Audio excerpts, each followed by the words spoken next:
Hello दोस्तों, कैसे हैं आप सभी। स्वागत है आपका मेरे यूट्यूब चैनल के एक और नए ब्लॉग में। तो दोस्तों, जैसे कि मैं थोड़ा सा लेट हो गई हूँ किसी कारणवश। अभी जो पीछे 25 दिसंबर गया है, तो 25 दिसंबर को जाहिर सी बात है सभी को पता है क्रिसमस डे मनाया जाता है। लेकिन उस दिन एक और महत्वपूर्ण चीज़ मनाई जाती है जिसको बोलते हैं मनुस्मृति दहन दिवस। जी हाँ दोस्तों, मनुस्मृति दहन दिवस भी मनाया जाता है। तो ये दिवस क्यों मनाया जाता है, आज हम इसी के बारे में बात करेंगे और किस लिए मनाया जाता है, इसका जो है मनाने का क्या कारण है, किसने इसको शुरू किया था। तो जैसे कि हम ये देखते हैं कि बाबा साहब ने ये देखा, बाबा साहब ने, भीमराव अंबेडकर जी ने ये देखा कि छुआछूत जो है भारत में चरम पर फैला हुआ है, जिसकी जड़ें आखिर कहाँ हैं। जड़ें, छुआछूत की जड़ें जो आती हैं, जो जातिवाद, छुआछूत, इन सब की जड़ें आखिरकार है क्या। तो इन सब की जड़ें जो है सनातन धर्म के धार्मिक ग्रंथों से हैं। हिंदू धर्म की धार्मिक जो ग्रंथ हैं उनसे निकलता है। इसीलिए 1927 को दिसंबर में महार सत्याग्रह जो है आयोजित किया गया। तो 1927 में डॉक्टर बी.आर. अम्बेडकर ने महार सत्याग्रह की शुरुआत की थी। इस सत्याग्रह का मकसद लोअर कास्ट यानी कि दलितों का मंदिर में प्रवेश दिलाना और वाटर टैंक्स, जैसे कि वाटर टैंक्स, तालाबों से पानी पीने का अधिकार नहीं था, जो कि सभी के लिए वो तालाब खोला गया था, पानी कोई भी कहीं से पी सकता था। लेकिन तालाबों से या टैंकों से एक पानी पीने का अधिकार नहीं था, जबकि एक लीगल नोटिफिकेशन के ज़रिए सभी को यहाँ फ्री एक्सेस एथोराइज कर दिया था। फिर भी अपर कास्ट के जो लोग थे वो दलितों को मंदिर में प्रवेश नहीं करने दे रहे थे। सत्याग्रह से पहले जो उस एरिया के ब्राह्मण थे, लोकल एरिया के जो ब्राह्मण थे, वो लोकल कोर्ट से कलेक्ट्रेट की नोटिफिकेशन पर स्टे ऑर्डर ले आए और उनके द्वारा बहुत प्रेशर भी बनाया जा रहा था कि यह प्रोटेस्ट यानी कि आंदोलन यानी कि सत्याग्रह। उस समय पे इस तरीके के जो भी आंदोलन आजकल जो आप देखते हैं, इनको आंदोलन ना कह करके सत्याग्रह बोला जाता था, क्योंकि ये सत्याग्रह जो शब्द है वो महात्मा गांधी जी के ही सत्याग्रहों के, उनके जो आंदोलन थे अंग्रेजों के खिलाफ, उसी से आया। वो अपने आंदोलन को आंदोलन ना कह के सत्याग्रह ज़्यादा बुलाना पसंद करते थे। तो ये सत्याग्रह शब्द जो है वहीं से आया है। तो जो सत्याग्रह रुक जाए, इस तरीके का जो प्रोटेस्ट है ये रुक जाए, वहाँ के लोकल ब्राह्मण्स जो है लोकल लोअर कोर्ट से स्टे ऑर्डर ले आए थे, कलेक्ट्रेट की नोटिफिकेशन पे स्टे ऑर्डर ले आए थे। इसीलिए जो आंदोलनकारियों को आंदोलन करने के लिए कोई भी जगह नहीं मिल रही थी दोस्तों, क्योंकि आंदोलन आपको करना है, कोई सत्याग्रह अगर हो रहा है उसके लिए एक बड़ा मैदानी क्षेत्र चाहिए, तो वो उनको कहीं भी उपलब्ध नहीं हो पा रहा था। अंततः जो है अंत में डॉक्टर फतेह खान ने सत्याग्रह को सपोर्ट करते हुए अपनी जगह दी। जी हाँ दोस्तों, डॉक्टर फतेह खान थे जिन्होंने अपनी पर्सनल जो जगह थी वो उन्हें आंदोलन करने के लिए दी। आंदोलन ग्राउंड में एक पंडाल तैयार किया गया था, जहां मंच से अंबेडकर एक शानदार भाषण देते हैं। मनुस्मृति को जलाने के लिए पंडाल के आगे आगे एक वेदी यानी पायर तैयार कर दी जाती है, जिसे कि यानी कि शव को लेटाते हैं ना, चिता बोलते हैं आम भाषा में, तो उस तरीके का तैयार। मतलब ऐसा नहीं है कि जला करके ऐसी फेंक दे, बेइज्जती के साथ नहीं, बिल्कुल पूरे सम्मान के साथ एकदम जलाया गया है, पूरे ही रीति रिवाज जो होते हैं उस तरीके से। तो पंडाल के आगे जो है वेदी यानी पायर तैयार कर दी गई थी। वेदी के चारों तरफ पोस्टर लगाया गया था, मनुस्मृति की दहन भूमि यानी कि मनुस्मृति का शमशान घाट, छुआछूत का नाश हो और ब्राह्मणवाद को दफन करो। इस तरह 25 दिसंबर 1927 को देर शाम इस कॉन्फ्रेंस में मनुस्मृति को जलाने का संकल्प लिया गया। जी हाँ दोस्तों, बहुत सारे लोगों के द्वारा ये कार्यक्रम आयोजित किया गया था। और इस मिशन को जो है जो कंप्लीट करने का जो काम किया था वो अंबेडकर के ब्राह्मण संगठन के गंगाधर नीलकंठ सहस्त्रबुद्धे ने मूव किया था। जी हाँ दोस्तों, ऐसा नहीं है कि सभी लोग जो है खराब होते हैं। हमारे देश में ही नहीं, इस दुनिया में सिर्फ दो ही प्रकार के लोग होते हैं, एक अच्छा एक बुरा। वो अच्छा इंसान किसी भी धर्म में हो सकता है और वो बुरा इंसान किसी भी धर्म में हो सकता है। अच्छे बुरे इंसानों का कोई ऐसा धर्म नहीं होता है। हम ये नहीं कह सकते हैं कि इस धर्म के लोग खराब होते हैं, इस धर्म के अच्छे होते हैं। हर धर्म में बुरा इंसान होता है, हर धर्म में अच्छा इंसान भी होता है। तो आप जैसे कि हर ब्राह्मण जो पैदा जो जिस कुल में हुआ है, अगर वो ब्राह्मण है तो ज़रूरी नहीं है कि वो गलत ही हो। कई ऐसे ब्राह्मण हैं जिन्हें पता है कि किस तरीके का अत्याचार हुआ है और वो जो है इन सब चीज़ों को सपोर्ट नहीं करते हैं, ब्राह्मणवाद को सपोर्ट नहीं करते हैं, वो इंसानियत को सपोर्ट करते हैं। तो ऐसा नहीं हम कह सकते कि हर ब्राह्मण गलत है, नहीं। ब्राह्मणवाद शब्द जो आया है वो इसी से आया है कि हमें ब्राह्मणों से दिक्कत नहीं है, उनके जो नियम कानून है, जो ब्राह्मणवाद है, जो वर्ण व्यवस्था को सपोर्ट करता है और जो दूसरे को बड़ी ही गंदी और निम्न बिल्कुल समझता है, उस निगाह से देखता है, हम इस विचारों का विरोध करते हैं। तो इसीलिए ब्राह्मणों का विरोध यहाँ पे नहीं होता है, ब्राह्मणवाद का विरोध होता है। तो दोस्तों उनके जो संगठन को जिन्होंने आगे मूव किया वो थे गंगाधर नीलकंठ सहस्त्रबुद्धे, जिन्होंने इस संगठन में जो है भाग लिया था। और साथ में 6 दलित साधु भी थे और इस तरह मनुस्मृति को आग के हवाले कर दिया गया था। दोस्तों इस तरीके से मनुस्मृति को पूरा जैसे एक चिता जलाई जाती है, उसी तरीके से मनुस्मृति का दहन किया गया। और ये दहन क्यों किया गया? ये दहन इसलिए किया गया क्योंकि हम जो है किसी भी चीज़ को, आज भी आप प्रोटेस्ट देखते हैं, अगर हमें किसी चीज़ का भी विरोध करना होता है तो उसका एक पुतला सा बना करके उसको जलाया जाता है, बीच चौराहे पे जलाते हैं। कई सारे आपने प्रोटेस्ट देखे होंगे, तो कहीं पे शव यात्रा इस तरीके से निकाली जाती है। तो इसका ही मतलब है कि हम जो है जातिवाद का विरोध करते हैं और ब्राह्मणवाद का विरोध करते हैं। हम समानता को मानते हैं, समानता का अधिकार मांगते हैं। तो इस मानसिकता से जो है मनुस्मृति को जलाया गया था। अब आप सोच रहे होंगे तो फिर ऐसा क्या था मनुस्मृति में जो कि उसे जलाना पड़ा? तो दोस्तों मनुस्मृति जो है इसमें कुल 12 अध्याय हैं, यानी कि चैप्टर्स हैं। 12 चैप्टर्स इसमें लिखा गया है और इसमें टोटल 2694 श्लोक लिखे गए हैं। तो थोड़ा सा मैं बता पाऊंगी क्योंकि बहुत ज़्यादा समय नहीं होता है दोस्तों।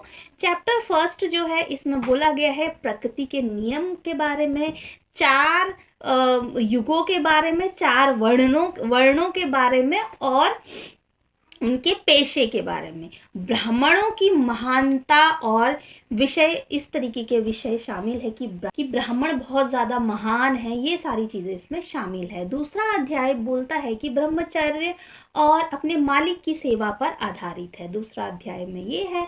तीसरे अध्याय में शादी के प्रकार, शादी के रीति रिवाज और पूर्वजों के श्राद्ध, यानी कि पूर्वजों को याद करना, इन सब का विवरण दिया गया है। चौथे अध्याय में जीवन के नियम, खाने के नियम और गृहस्थ जीवन के नियम और नर्क की बात बताई गई है। 5वें अध्याय में महिलाओं की शुद्धता और अशुद्धता के बारे में बताया गया है। 6ठे अध्याय में राजा के कर्तव्य के बारे में बताया गया है। दोस्तों इसी तरीके से आगे भी इसमें कई सारे अध्याय हैं, सभी को यहाँ पे बता पाना बहुत ही मुश्किल है। तो जो इस तरीके से, और ये इतनी कंट्रोवर्शियल किताब क्यों है, और ये किताब, इस तरीके की किताब जो है हमारे भारत में संविधान लागू होने से पहले से इसको एक जैसे कि रूल, एक नियम कानून की किताब भी आप कह सकते हैं, इस तरीके की किताब माना जाता था। और जिससे भारतवर्ष जो है, भारत में जो नियम कानून लागू होते थे वो मनुस्मृति के थ्रू ही लागू होते थे। जो जो मनुस्मृति में लिखा गया है उसी के अकॉर्डिंग जो है लोग नियम फॉलो करते थे, जैसे कि आईपीसी सीआरपीसी की जो धाराएं आजकल आप देखते हैं, तो कुछ इसी तरीके के लॉ की बुक भी इसको आप कह सकते हैं कि उस टाइम के लोगों की लॉ की किताब भी आप इसको बोल सकते हैं। तो इस किताब में ऐसा क्या है, इस तरीके का मैंने अभी थोड़ा सा बताया है। ये सारे अध्याय हैं और इनमें जो है जो कंट्रोवर्शियल है, जिसकी वजह से बाबा साहब को ये किताब इतनी बुरी लगी कि इसको एक प्रॉपर तरीके से जलाया गया। तो दोस्तों, इसमें वर्ण व्यवस्था को ईश्वर द्वारा रचित बताया गया है। जी हाँ दोस्तों, इसमें जो बोला गया है कि वर्ण व्यवस्था में जो ब्रह्मा के मुख से पैदा हुए हैं वो ब्राह्मण हैं, और जो हाथों से पैदा हुए हैं वो क्षत्रिय हैं, जो जांघों से पैदा हुए हैं वो वैश्य हैं, और जो पैरों से पैदा हुए हैं वो शूद्र है। तो इस तरीके की बातें इसमें लिखी गई हैं, और ये बोला गया है कि ये बातें भगवान ने लिखी हैं। जी हाँ दोस्तों, ये किताब इस बात को बताती है कि ये सब भगवान ने लिखा है, भगवान ने कहा है। तो और इसमें ये भी है कि ब्राह्मण क्षत्रिय वैश्य जो है द्विज यानी ट्वाइस बॉर्न बताया गया है।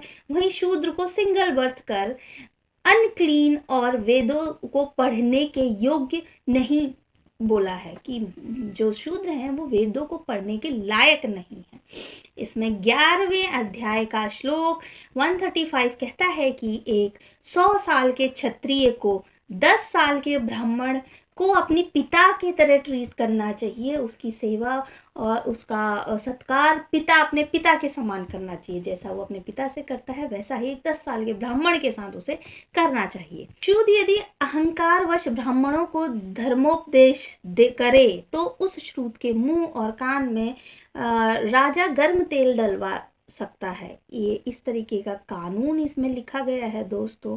और यदि कोई शूद्र ब्राह्मण के विरुद्ध हाथ या लाठी उठाए तब उसका हाथ कटवा दिया जाए, और अगर शूद्र गुस्से में ब्राह्मण को लात से मारे तो उसका पैर कटवा दिया जाए। ये बातें बड़ी ही भयावह स्थिति की हैं बस ये, लेकिन ये लिखा है इनमें।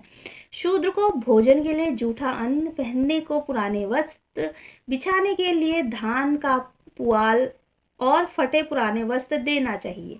हाँ, और दूसरी बात ये भी है कि बिल्ली, नेवला, नीलकंठ, मेढक, कुत्ता, गोह, उल्लू, कौआ किसी एक ही इंसान का प्रायश्चित शूद्र की हत्या के प्रायश्चित के बराबर है। अर्थात शूद्र की हत्या कुत्ता, बिल्ली और के हत्या के समान है। दोस्तों, ये बड़ी ही खराब बातें इसमें लिखी गई हैं। और ब्रह्मा के मुख से उत्पन्न होने से और वेद के धारण करने से धर्मानुसार ब्राह्मण ही संपूर्ण सृष्टि का स्वामी इसमें बताया गया है। शूद्र की उपस्थिति में वेद पाठ नहीं करना चाहिए।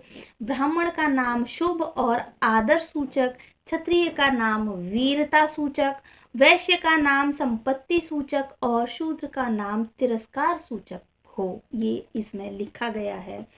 और इसमें महिलाओं के लिए भी बहुत सा भी भयानक बातें लिखी गई हैं दोस्तों। एक तो ये लिखा है कि इस पृथ्वी पर ब्राह्मण वध के समान दूसरा कोई बड़ा पाप नहीं है, अतः राजा ब्राह्मण के वध का विचार मन में नहीं ला सकता है। शूद्र को धन संग्रहित करने का अधिकार नहीं दिया गया है। अगर शूद्र धन इकट्ठा करता है तो उसका धन जो है ब्राह्मणों द्वारा छीना जा सकता है। इसके लिए कोई नियम नहीं है कि वो धन इकट्ठा करे, तो वो उसी का है। देखिए, ब्राह्मणों को चाहिए कि वह शूद्र का धन बिना किसी संकोच के छीन ले, क्योंकि शूद्र का उसका अपना कुछ नहीं है। उसका धन उसके मालिक ब्राह्मण को छीनने योग्य है। जिस देश का राजा शूद्र अर्थात पिछड़ा वर्ग का हो, उस देश में ब्राह्मण निवास न करे, क्योंकि शूद्रों को राजा बनने का अधिकार नहीं है।